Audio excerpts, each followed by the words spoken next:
السلام علیکم ویورز۔ قسط کے آغاز میں فلپ اور ماریا آگ بجھا کر اس خفیہ رستے سے اوپر آ جاتے ہیں۔ سیمون اس کمرے سے نکل کر باہر آ جاتا ہے۔ ترگت دوسرے کمرے میں موجود ہوتا ہے۔ سیمون وہاں سے راہداری سے ہوتے ہوئے ایک جگہ چھپ جاتا ہے تاکہ وہ ترگت کو دیکھ سکے۔ ترگت تھوڑا سا دروازہ کھول کر دیکھتا ہے، باہر کوئی نہیں ہوتا۔ ترگت راہداری میں آ جاتا ہے اور اس خفیہ راستے والے کمرے میں پہنچ جاتا ہے۔ سیمون یہ سب کچھ دیکھ رہا ہوتا ہے اور کہتا ہے کہ اب تمہیں پتہ چلے گا کہ غداری کرنے کا کیا نقصان ہوتا ہے۔ ترگت آگ بجھاتا ہے اور وہ بھی اس خفیہ راستے کی طرف چلا جاتا ہے جہاں پر ماریا اور فلپ گئے ہوتے ہیں۔ ماریا اور فلپ دیکھتے ہیں کہ ترگت اوپر آ چکا ہے۔ ماریا فلپ کو کہتی ہے تم یہ خط الفوسفو کو دو گے اور اسے کہو گے کہ یہ کل پہنچانا ہے لازمی۔ فلپ کہتا ہے ٹھیک ہے۔ ترگت یہ سب باتیں سن لیتا ہے اور پھر نیچے آ جاتا ہے۔ دوسری طرف کائی قبیلے کا منظر شروع ہوتا ہے۔ القادر سپاہی شہید ہو چکا ہے۔ تمام سپاہی اس کے ارد گرد بیٹھے ہوتے ہیں۔ تمام سپاہی بہت غمزدہ ہوتے ہیں۔ آرتک صاحب بھی وہاں پریشان حال میں بیٹھے ہوتے ہیں۔ اس کے بعد آرتک صاحب ارطغرل کو کہتے ہیں یقیناً قادر نے اس غدار کو دیکھ لیا ہوگا جس کی وجہ سے اسے یہ قیمت چکانا پڑی ہے۔ ارطغرل کہتا ہے اس کے پیچھے جو بھی دماغ ہے میں اس کو نہیں چھوڑوں گا، اس کو اس سب کی قیمت چکانا پڑے گی۔ اس کے بعد ایک مولوی آتا ہے اور وہ شہید کے سرہانے بیٹھ کر سورہ یاسین کی تلاوت کرنا شروع کر دیتا ہے۔ دوسری طرف جاودار قبیلے میں جاندار صاحب خیمے میں بیٹھے ہوتے ہیں۔ اسلحان آتی ہے۔ جاندار صاحب اسلحان کو کہتی ہیں جب میرے 2 بیٹوں کی پیدائش کے بعد تم میرے پاس آئی تو تم مجھے ایک چھوٹی چڑیا کے بچے جیسی معصوم اور خوبصورت لگی، اور آج یہ دن آ گیا ہے تم اتنی جلدی بڑی ہو گئی ہو، اب تمہیں اپنے گھر کی ہو جانا چاہیے۔ میں ارطغرل کے بارے میں سوچ رہا ہوں، تمہارا اس کے بارے میں کیا خیال ہے؟ اتنے میں وہاں پر آلیار بھی آ جاتا ہے۔ جاندار صاحب آلیار کو بھی سارا معاملہ بتاتے ہیں۔ آلیار کہتا ہے بات تو ٹھیک ہے لیکن اس کے بارے میں اسلحان کا کیا خیال ہے؟ اسلحان کہتی ہے کہ جیسے آپ بہتر سمجھیں، میں آپ سب کی خوشی میں خوش ہوں۔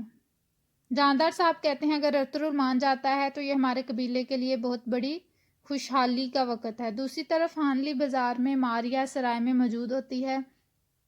وہ ایک کمرے میں موجود ہوتی ہے جہاں پر سانپ اور بچھو وغیرہ اس نے رکھے ہوئے ہیں اور وہ ایک زہر بنانے میں مصروف ہوتی ہے۔ وہ کچھ گندے زہریلے کیڑوں کی مدد سے زہر بناتی ہے اور اس کو خط میں ڈال دیتی ہے، وہ خط جو کل بھیجنے والی ہوتی ہے۔ دوسری طرف جاودار قبیلے میں اسلحان کچھ کھانا بنا رہی ہوتی ہے اور ساتھ ارطغرل کے بارے میں سوچتی ہے۔ اتنے میں وہاں پر سلطان خاتون بھی آ جاتی ہیں اور وہ کہتی ہیں تم نے بہت اچھا فیصلہ کیا ہے ارطغرل کے بارے میں۔ دوسری طرف ابن العربی ایک ویران جگہ پر بیٹھے ہوتے ہیں اور وہ نماز کے بعد دعا کرتے ہیں کہ دشمنوں کی چالوں سے محفوظ رکھنا، دشمن بہت چال باز ہیں۔ وہ ارطغرل کے لیے دعا کر رہے ہوتے ہیں کہ اسے فتح نصیب ہو، اسے دشمنوں کی ساری چالوں کی خبر ہو جائے، اور ارطغرل کی آگے والی زندگی کے لیے دعائیں مانگتے ہیں۔ اس کے بعد کائی قبیلے کا منظر شروع ہوتا ہے۔ شہید قادر کی نماز جنازہ شروع ہو چکی ہے۔ تمام سپاہی اور کائی قبیلے کی خواتین وہاں پر موجود ہوتے ہیں۔ اسحاق درویش جنازہ پڑھاتا ہے اور اس کے بعد دعا ہوتی ہے۔ دعا کے بعد ارطغرل سپاہی کو قبر میں دفناتا ہے اور پھر اپنے سپاہیوں کو کہتا ہے کہ ہمارا یہ سپاہی اب فوت نہیں ہوا بلکہ وہ شہید ہوا ہے، جیسے کہ ہمارے پچھلے آباء و اجداد میں سرداران شہید ہوئے ہیں، جیسے میرے بابا سلیمان شاہ شہید ہوئے تھے۔ جو شہید ہوتے ہیں وہ یقیناً مردہ نہیں ہیں۔ ہم ایک نیک مقصد کے لیے یہ سب کچھ کرتے ہیں اور اللہ تعالی ہمیں اگلی والی زندگی میں آسانیاں دے گا۔ اس کے بعد ہانلی بازار کے سین شروع ہو جاتا ہے۔ ماریا ایک ماسک پہنتی ہے جو کہ سیمون اس کو پہناتا ہے، اور پھر وہ گلوز پہنتی ہے اور وہ زہر جو وہ کل تیار کر رہی ہوتی ہے اس کو خط کے اندر ڈال دیتی ہے اور پھر وہ اس خط کو پیک کر دیتی ہے۔ فلپ کو وہ خط دیتی ہے اور وہ کہتی ہے کہ جیسا ہمارا پلان ہے سب کچھ اس کے مطابق ہونا چاہیے۔ ماریہ کہتی ہے کہ ترگت، میں نے تم سے محبت کی لیکن تم نے مجھے ہی نقصان پہنچایا، اب تمہیں اپنا پتہ چلے گا۔ دوسری طرف ترگت باہر بیٹھ کر سب کچھ دیکھ رہا ہوتا ہے، اس کو رات والا منظر یاد آ جاتا ہے اور وہ دھیان رکھ رہا ہوتا ہے کہ کب وہ سپاہی نکلے گا تو میں اس کے پیچھے جاؤں گا۔ فلپ گھوڑوں والی جگہ پر آ جاتا ہے اور وہ اس سپاہی کو خط دے دیتا ہے۔ ترگت بھی وہاں یہ سب کچھ دیکھ رہا ہوتا ہے۔ فلپ جان بوجھ کر ترگت کی نظروں کے سامنے وہ خط اسے پیش کرتا ہے۔ اس کے بعد بازار میں چولپان اورال سے کہتی ہے اسلحان کو دیکھیں وہ کیسے ارطغرل کی یادوں میں مگن ہے۔ اورال کہتا ہے ارطغرل اس کا شوہر بننے سے پہلے ہی مر جائے گا۔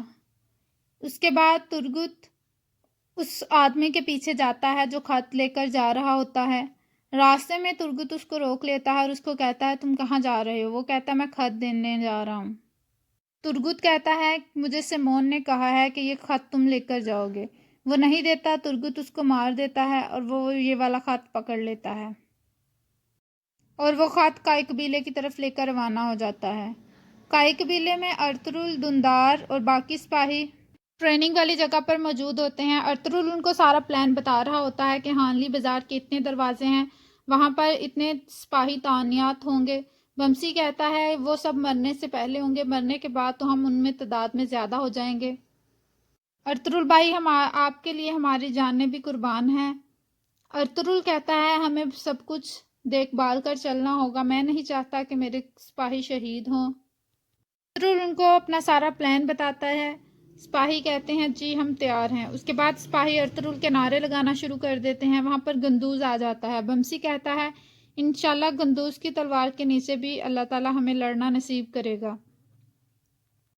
دوحان کہتا ہے کہ تم سے زیادہ اچھی تلوار گندوز ابھی بھی چلاتا ہے۔ گندوز ہنسنا شروع کر دیتا ہے اور پھر سپاہی دوبارہ نعرہ لگانا شروع کر دیتے ہیں۔ اس کے بعد ایک سپاہی ارطغرل کو آ کر بتاتا ہے کہ مہمان آ چکے ہیں۔ جاندار صاحب اور ان کی تمام خاندان کھانے پر مدعو ہوتے ہیں اور وہ وہاں پر پہنچ جاتے ہیں۔ ارطغرل ان کا استقبال کرنے کے لیے وہاں چلا جاتا ہے۔ اس کے بعد تمام لوگ آپس میں گلے ملتے ہیں، خیمے میں چلے جاتے ہیں۔ اورال اور چولپان خاتون بھی ان کے ساتھ ہوتی ہیں۔ جاندار اور ارطغرل آپس میں بات چیت شروع کر دیتے ہیں۔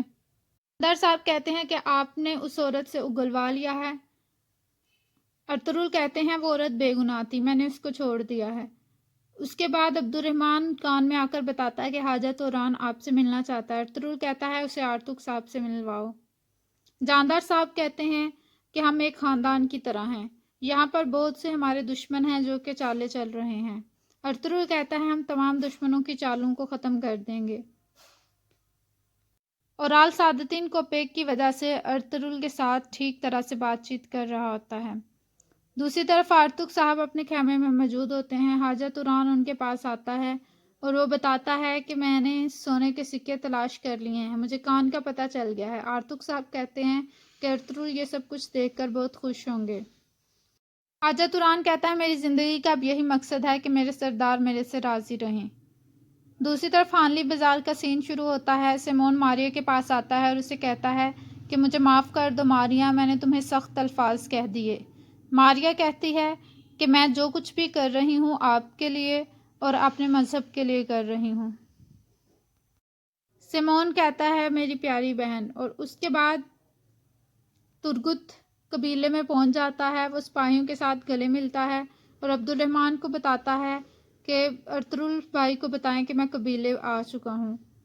ارطغرل جاندار صاحب کو ایک تلوار دیتے ہیں۔ اتنے میں عبدالرحمن آ کر بتاتا ہے کہ ترگت آپ سے ملنا چاہتا ہے۔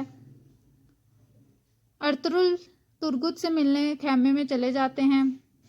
باقی لوگ وہاں بیٹھ کر کھانا کھا رہے ہوتے ہیں۔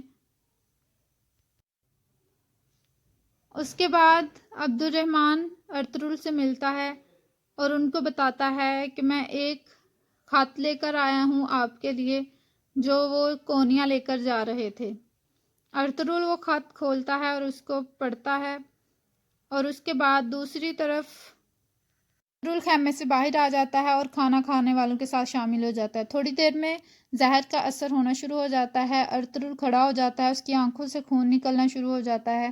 تمام لوگ پریشان ہو جاتے ہیں ارطغرل کو کیا ہوا۔ وہ آس پاس کے لوگوں کو مارنا شروع کر دیتا ہے۔ حامیہ خاتون اور دندار وہاں پر رونا شروع ہو جاتے ہیں اور یہاں پر ہی اس قسط کا اختتام ہوتا ہے۔ پسند آئے تو لائک کریے گا، کمنٹ کر کے بتائیے گا کیسی لگی اور سبسکرائب کریے گا۔ تھینک